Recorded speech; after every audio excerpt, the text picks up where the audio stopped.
കഷ്ടപ്പാടിൻ കാലങ്ങളിൽ രക്ഷിക്കുന്ന സ്നേഹമോർത്താൽ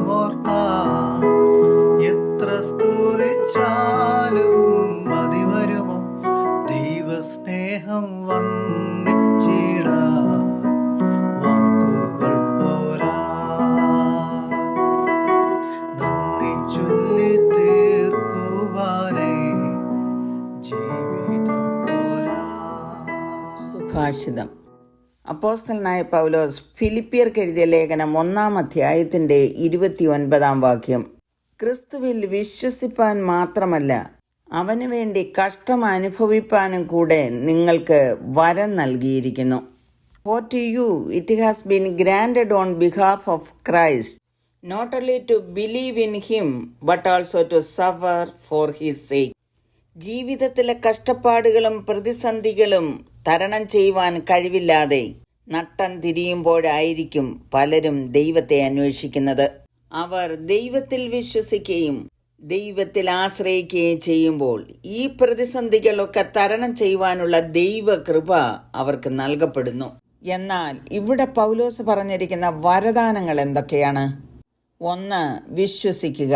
2. കഷ്ടമനുഭവിക്കുക. പൗലോസിന്റെ ജീവിതത്തിൽ താൻ അനുഭവിക്കുന്ന 2 ദാനങ്ങളാണ് ഇവിടെ എഴുതിയിരിക്കുന്നത്: വിശ്വാസവും കഷ്ടപ്പാടുകളും. റോമ കാരാഗ്രഹത്തിൽ പടയാളികളോട് ചേർത്ത് ബന്ധിക്കപ്പെട്ടവനായി ജയിലിൽ കഴിയുമ്പോഴാണ് അദ്ദേഹം ഫിലിപ്പിയ സഭയ്ക്ക് ഈ ലേഖനം എഴുതുന്നത്.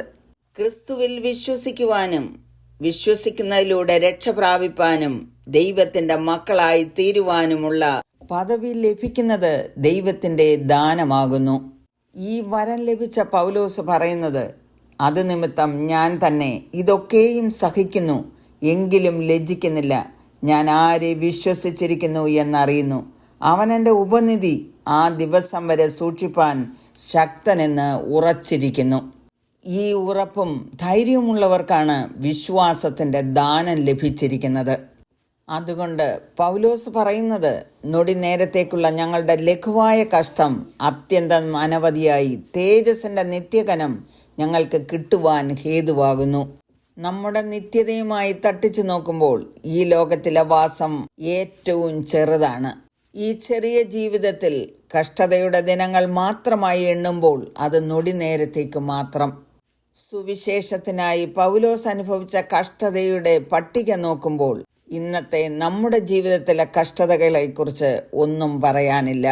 യേശു കർത്താവ് തന്നെ തൻ്റെ ശിഷ്യന്മാരോട് പറഞ്ഞു, ഈ ലോകത്തിൽ നിങ്ങൾക്ക് കഷ്ടമുണ്ട് എന്ന്. എന്നാൽ ജയിച്ചവനായ ഒരു കർത്താവ് നമ്മോടൊപ്പമുണ്ട്.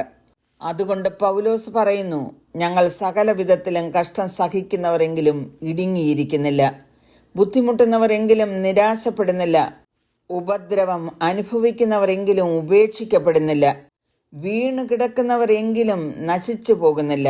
യേശുവിൻ്റെ ജീവൻ ഞങ്ങളുടെ ശരീരത്തിൽ വെളിപ്പെടേണ്ടതിന് യേശുവിൻ്റെ മരണം ശരീരത്തിൽ എപ്പോഴും വഹിക്കുന്നു. കഷ്ടം അനുഭവിപ്പാനുള്ള വരം ലഭിച്ചവർക്ക് മാത്രമേ ഇത് പറയുവാൻ കഴിയുകയുള്ളൂ. ഇങ്ങനെ ലോകത്തിൽ കഷ്ടം അനുഭവിക്കുന്നവർക്ക് ഒരു പ്രത്യാശയുണ്ട്. നമ്മിൽ വെളിപ്പെടുവാനുള്ള തേജസ് വിചാരിച്ചാൽ ഈ കാലത്തിലെ കഷ്ടങ്ങൾ സാരമില്ല എന്ന് അവർ എണ്ണും. എന്നാൽ കഷ്ടതയിൽ കൈവിടാത്ത ഒരു ദൈവം നമുക്കുണ്ട്. എൻ്റെ കൃപ നിനക്ക് മതി, എൻ്റെ ശക്തി ബലഹീനതയിൽ തികഞ്ഞു വരുന്നു എന്ന് നമ്മെ ആശ്വസിപ്പിക്കുന്ന കരസ്പർശനം. പത്രോസ് പറയുന്നത്, പ്രിയമുള്ളവരെ, നിങ്ങൾക്ക് പരീക്ഷയ്ക്കായി സംഭവിച്ചിരിക്കുന്ന അഗ്നിശോധനയെങ്കിൽ ഒരു അപൂർവ കാര്യം നിങ്ങൾക്ക് വന്നുകൂടി എന്ന് വെച്ച് അതിശയിച്ചു പോകരുത്. ക്രിസ്തുവിൻ്റെ കഷ്ടങ്ങൾക്ക് പങ്കുള്ളവരാകും തോറും സന്തോഷിച്ചു കൊള്ളുവീൻ. ക്രിസ്ത്യാനിയായിട്ട് കഷ്ടം സഹിക്കേണ്ടി വന്നാലോ ലജ്ജിക്കരുത്. എന്തെന്നാൽ ക്രിസ്തുവിൻ്റെ നാമം ഹേതുവായി നിന്ന സഹിക്കേണ്ടി വന്നാൽ നിങ്ങൾ ഭാഗ്യവാന്മാരാണ്. ആകയാൽ പ്രിയമുള്ളവരെ, നമ്മൾക്ക് കഷ്ടങ്ങളും പ്രതിസന്ധികളും വരുമ്പോൾ നമ്മുടെ വിശ്വാസത്തെ നമുക്ക് വർദ്ധിപ്പിക്കാം. കർത്താവായ യേശു ക്രിസ്തുവിൽ വിശ്വസിപ്പാനും കഷ്ടം സഹിപ്പാനുമൊക്കെ ദൈവം തരുന്ന വരങ്ങൾക്കായി ദൈവത്തിന് നന്ദി പറയാം. കരുണയുള്ള പിതാവേ, പൗലോസ് പറഞ്ഞിരിക്കുന്നത് പോലെ അങ്ങയിൽ വിശ്വസിപ്പാനും അങ്ങയ്ക്കായി കഷ്ടങ്ങൾ അനുഭവിപ്പാനുമുള്ള ദൈവകൃപ അടിയങ്ങൾക്ക് നൽകണമേ എന്ന് യേശുക്രിസ്തുവിന്റെ നാമത്തിൽ അപേക്ഷിക്കുന്നു. കൃപയോടെ കേൾക്കണമേ. ആമേൻ.